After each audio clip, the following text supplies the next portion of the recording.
एक बेचारी बिल्ली बस स्टॉप पर बैठी थी। उसके कपड़े गंदे और फटे हुए थे। वह लोगों से पूछती थी, किसी को सामान उठवाना है? मैं पैसे लेकर काम करूंगा। मगर सब उसे टाल देते थे। एक आदमी ने तो उसे धक्का भी दिया, जिससे वह जमीन पर गिर गई।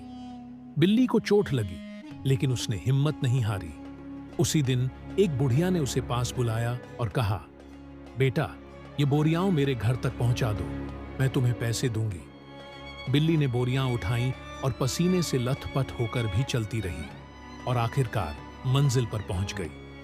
बुढ़िया ने उसे खाना दिया और कुछ पैसे भी दिए।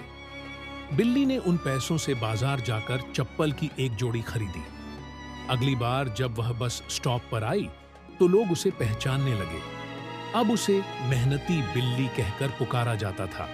लेकिन बिल्ली अब भी नाराज थी और हाथ जोड़कर रोती रही कि किसी ने लाइक और सब्सक्राइब नहीं किया।